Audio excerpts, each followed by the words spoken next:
goes the diesel.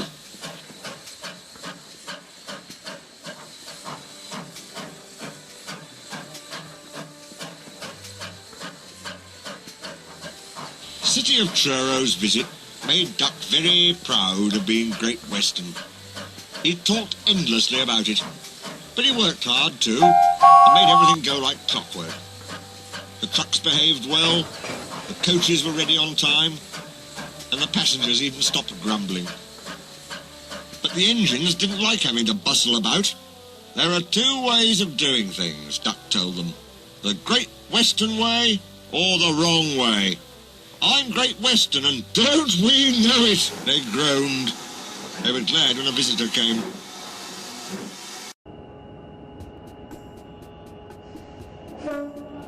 The visitor purred smoothly towards them. The fat controller climbed down. "Here is Diesel," he said. "I have agreed to give him a trial. He needs to learn. Please teach him, Duck." "Good morning," purred Diesel in an oily voice. "Pleased to meet you, Duck. Is that James? And Henry? And Gordon, too. I am delighted to meet such famous engines." And he purred towards them. The silly engines were flattered. "He has very good manners," they murmured. Oh, we are pleased to have him in our yard." Duck had his doubts.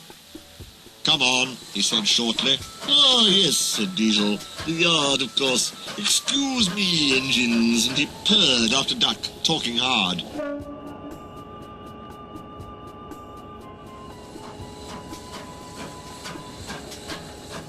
"Your worthy fat Sir Topham Hatt to you," ordered Duck. Diesel looked hurt. "Your worthy Sir Topham Hatt thinks I need to learn. He is mistaken. We Diesels don't need to learn. We know everything. We come to a yard and improve it. We are revolutionary." "Oh," said Duck. "If you're Revo Thingamy, perhaps you could collect my trucks while I fetch Gordon's coaches." Diesel, delighted to show off, purred away. With much banging and clashing, he collected a row of trucks. Duck left Gordon's coaches in the station and came back. Diesel was now trying to take some trucks from a siding nearby. They were old and empty. Clearly they had not been touched for a long time. Their brakes would not come off properly. Diesel found them hard to move. Pull, push, backwards, forwards. The trucks groaned. "We can't! We won't!" Duck watched the operation with interest. Diesel lost patience. He roared and gave a great heave. The trucks jerked forward. They screamed. "We can't! We won't!" Some of their brakes broke, and the gear hanging down bumped on the rails and sleepers. "We can't! We won't!" Their trailing brakes caught in the points and locked themselves solid. Roared Diesel. A rusty coupling broke, and he shot forward suddenly by himself. "Ho, ho, ho!"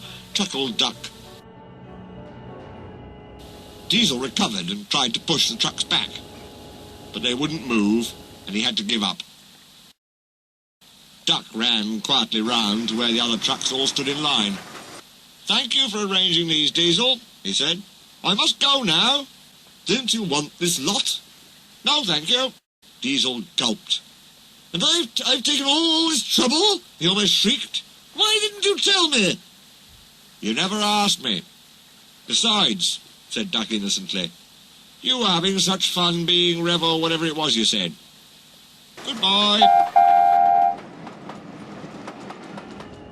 Diesel had to help the workmen clear the mess. He hated it. All the trucks and coaches were laughing. Presently he heard them singing. Their song grew louder and louder, and soon it echoed through the yard. "Trucks are waiting in the yard, tackling them with easel. Show the world what I can do," gaily boasts the Diesel. In and out he creeps about like a big black weasel. When he pulls the wrong trucks out, pop goes the Diesel. Ah! He growled and, scuttling away, sulked in the shed.